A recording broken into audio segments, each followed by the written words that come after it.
Have you ever stopped to wonder, why this family? Why these parents? This home? This specific environment in which you were born? At least once in our lives, each of us has asked this quiet yet powerful question. Why this path? Why this particular set of circumstances, whether it was filled with pain or laughter? Injustice or deep affection? Was it simply the result of biology, chance, and random fate? Or was there a deeper meaning behind it all? According to Edgar Cayce, widely known in America as the sleeping prophet, nothing in life happens by accident, and that includes the family we're born into. In his deeply detailed trance readings, Cayce revealed a startling truth, one that continues to fascinate seekers around the world. The soul carefully prepares a script for its next life even before it enters the physical world.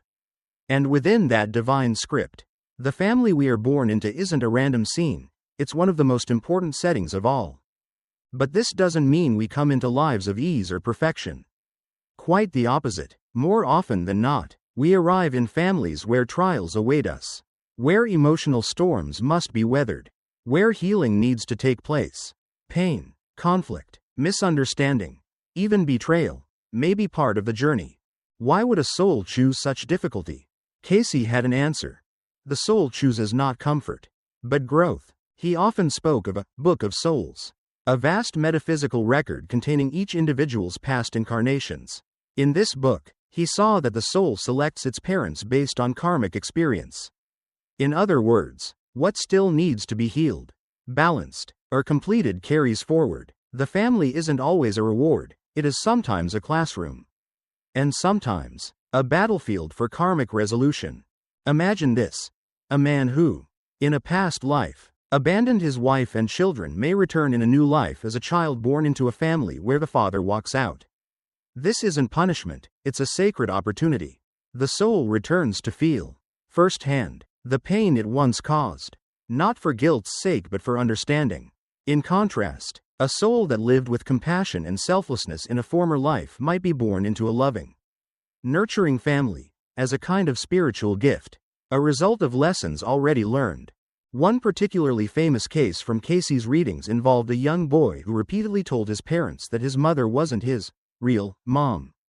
He insisted that he was meant to be born into another family. But something had gone wrong. Troubled and confused, the parents brought the child to Cayce. Through his trance state, Cayce confirmed the boy's strange memory.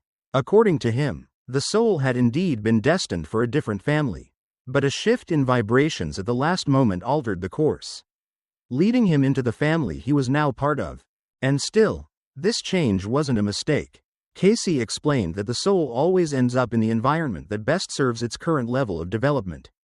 The new family was not a detour, but a redirection, a new opportunity to evolve. Most often, he said, we are not born among strangers.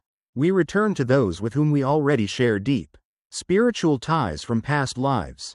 Now, when we look back on our own childhood, especially if it was marked by trauma, abandonment, or silence, it's easy to ask, how could my soul have chosen this? Why would something so pure, so spiritual, willingly walk into pain, into neglect, or even abuse? Cayce never sugar-coated his response. He didn't offer easy answers. Instead, he said, the soul is not a victim. It is a student, sometimes a teacher, sometimes a debtor, but always, always the one who makes the choice. Even the most painful life, he claimed, carries meaning. And the most difficult parents? They may be the exact mirror the soul needs to face in order to evolve. This isn't punishment, it's the answer to a question the soul itself asked. Long before taking form, what must I experience? The soul asks. To move closer to the light? To Cayce, our parents are more than just DNA donors. They are souls with whom we have karmic bonds, bonds that must either be untied, healed, or strengthened. In some cases, we're born to forgive them. In others, to lean on their support. And sometimes, we're born to teach them something they have yet to learn. Strikingly, Cayce noted that the soul accepts this challenge willingly. Before incarnation, it sees a range of possible lives.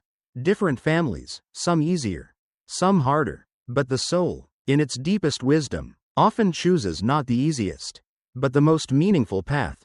Because true strength, Cayce said, is forged in deep waters, not shallow streams. And intriguingly, the family isn't the only choice the soul makes. The soul, Cayce said, is drawn not by coincidence but by vibration. It gravitates toward the environment that most closely reflects its inner state. So if a child is born into chaos, it isn't a random tragedy, it's a sign that the soul still carries traces of that same chaos within. If a child is born into love, it's because the soul has, in some past moment, offered that love and now draws it back in return. Every life, every birth, happens in resonance with the soul's own energy. Cayce placed special importance on the mother. To him, she wasn't just the biological source of life, she was the spiritual guide who helps bring the soul into the physical world. And the relationship between mother and child? That, he believed, often reveals the soul's deepest and most important lessons. Where there is pain between a child and their mother, there is almost always a great spiritual lesson waiting to be uncovered. Why? Because it is through a mother's love, or the absence of it, that the soul learns some of its most difficult virtues: trust, acceptance, and forgiveness. The ache, the longing, the tenderness, and even the resentment, all of it becomes sacred material for inner growth. The father's role, though different, is no less significant, while the mother serves as the channel through which the soul enters this world. The father, according to Cayce, symbolizes direction. He represents structure, stability, and guidance. He points the way. That path might be rocky, or unclear, or even painful, but it is never without purpose. And it's not just the family we choose. Cayce taught that the soul also selects the very land it will be born upon, the country, the culture, even the time in history. None of this is accidental. The location of birth creates the backdrop, and that backdrop shapes the mission. After all, how could a soul meant to bring healing be born where there is no pain? How could a teacher emerge from silence without first knowing what it means to not be heard? Of course, many people struggle to accept this idea. How could anyone choose a painful childhood? How could your soul have voluntarily entered a life marked by struggle, loss, or emotional wounds? Cayce's answer was profound. The soul does not fear pain. It is only the body that craves comfort. The personality seeks validation, but the soul? The soul seeks experience. The soul does not come into this world to rest. It comes to grow. And where does growth happen the fastest? Not in ease, but in adversity. Not in safety, but in challenge. According to Cayce, souls frequently choose to be born into difficult families for a powerful reason: to break the karmic chain, to interrupt the cycle of generational pain that has been passed down like a hidden inheritance. Picture this for a moment: a long line of ancestors living in fear, trauma, silence. The pain echoes through generations, unspoken, unresolved. And then, you arrive, a soul that has lived before, a soul with enough spiritual strength to say, "It ends with me." Cayce called such souls carriers of transformation. These are the ones who, from an early age, feel like outsiders in their own families. They don't fit the mold. They see the world differently. Their sensitivity is often mocked or misunderstood. They may be silenced, rejected, even punished for being different. And yet, they are the turning point. Through them, something entirely new enters the family line: healing, compassion, evolution. In many of his readings, Cayce described the way souls move through lifetimes like actors switching roles in an ongoing play. The soul that was your father in one life may return as your daughter in the next. Your child today may have once been your spiritual teacher. This explains those strange, unshakable feelings of recognition, the uncanny sense that we already know someone, even if we've just met. It's not your imagination. These connections are older than time itself. And these soul bonds don't always come with warmth. Some of the most challenging relationships, especially with family members, are reflections of unresolved karmic ties. The soul doesn't choose a difficult relative out of punishment, but out of a need for completion, for healing, for closure. Imagine being born to a father who is cold, distant, even cruel. You grow up wondering why he doesn't love you, why he never sees you. But now consider this. Perhaps your soul has known his before. Perhaps, in another life, there was pain left unresolved. And now, in this life, you have the rare chance to do something different. To respond to anger not with anger. To answer rejection not with vengeance, but with understanding. Yes, it's incredibly hard. It demands strength most people don't even know they possess. But here's the astonishing part. The soul knows it is strong enough to endure. Edgar Cayce reminded us that some souls don't incarnate into difficult families for their own evolution. Instead, they come out of compassion, to support, to help, to uplift. These are what he called service souls. They carry out their mission quietly, often without recognition, and sometimes even at the cost of their own comfort. Yet, just their presence shifts the entire energy of the home. Their love alone, even when unspoken, can soften the atmosphere, bring hope, and plant seeds of change that bloom long after they're gone. They might be the gentle sibling, the patient child, or the understanding parent, the ones who hold the family together without ever asking for praise. In many of his trance readings, Cayce repeated a central truth. The soul does not enter this world by accident. It comes with a plan. And this plan, often called the soul's blueprint, is not something written by fate or forced upon us. It is crafted, agreed upon, and understood before birth. But what exactly is this plan? Who writes it? And do we really agree to everything that later happens to us? Cayce described an extraordinary process. Before reincarnation, the soul goes through what he referred to as a council, a gathering with higher beings, or spiritual guides. Together, they review the soul's past lives, assessing mistakes made, lessons left incomplete, wounds that have yet to heal. Then, based on this review, choices are made. The soul selects the family, the major relationships, and the pivotal challenges it wishes to face in the upcoming life. It's not a rigid script, rather, it's a framework, a roadmap, not a prison. While the soul chooses the destinations, we still have free will in how we travel the journey. But some markers, those major turning points, are set in stone. And one of the first and most crucial of these is the family. Cayce called this carefully designed sequence the soul plan. It doesn't just include family dynamics, but also potential illnesses, gifts and talents to be uncovered, places we're meant to visit, and yes, even the storms we must weather. Because sometimes, it is through breakdowns that awakenings occur. Naturally, many ask, why would any soul choose to suffer? Why would it willingly enter a body destined to experience pain? Cayce's answer was clear. The soul does not fear pain. It fears a life without meaning. Suffering, he said, is not the worst thing. Emptiness is. An unfulfilled, aimless existence. That is what the soul truly dreads. If the soul avoids its purpose, it must return again and again until it completes what it set out to do. That's why the choice of family is such a sacred, defining moment. It is within our families that the deepest emotional programs are formed. From them, we inherit more than just physical traits. We inherit patterns, beliefs, and karmic energy. For instance, a soul might choose parents who are deeply materialistic in order to learn the essence of spirituality by contrast. Or it may enter a home with a cold, distant mother to learn what it means to offer unconditional love. A soul might choose to grow up with a jealous sibling, not as punishment, but as a way to learn self-worth and how to stop measuring its value against others. Every challenge, every relationship, every family dynamic, it all serves a purpose. According to Cayce, there are even souls who request especially difficult incarnations in order to accelerate their growth.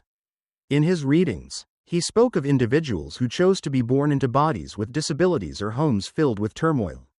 Not because they were being punished, but because their souls were ready for a deeper kind of awareness. A kind of awareness that only emerges through fire.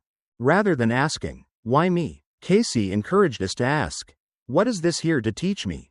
Because the answers, the real answers, are already encoded within the soul itself. One of Cayce's most powerful and surprising insights was the idea of karmic knots within families. He believed that souls often reincarnate with people they have known before, not just lovers or friends, but especially family members, and these aren't always easy reunions. In fact, many of the most painful familial relationships are actually old ties, unfinished business carried over from another life.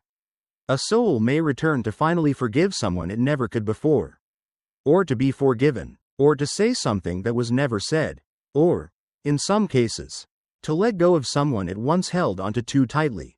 Cayce gave a compelling example.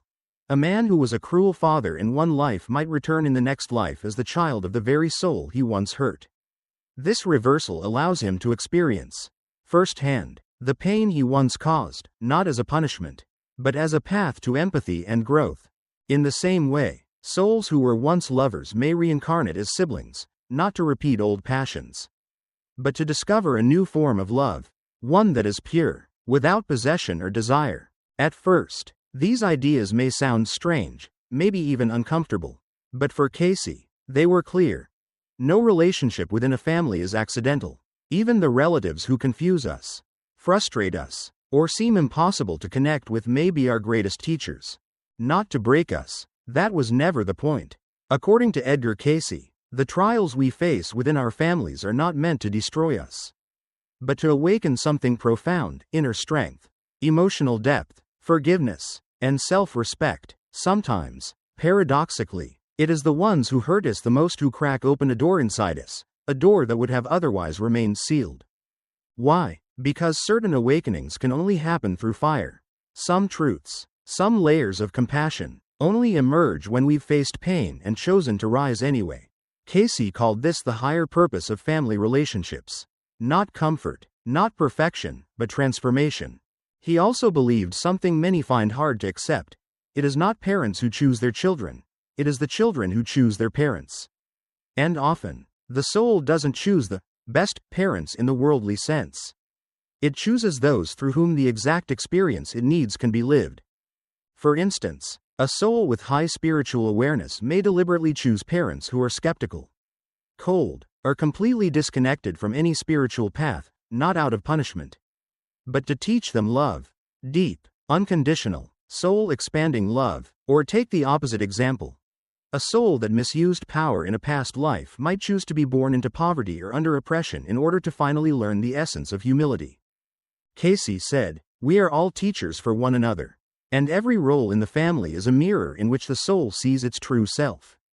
So the next time you find yourself asking, "Why this family? Why these parents?" the answer might be this: because this is where your soul knew it would grow the most. This isn't a sentence, it's a revelation. It's the key that unlocks meaning. It turns pain into understanding. And it invites us to stop seeing ourselves as trapped, and start seeing ourselves as awakening.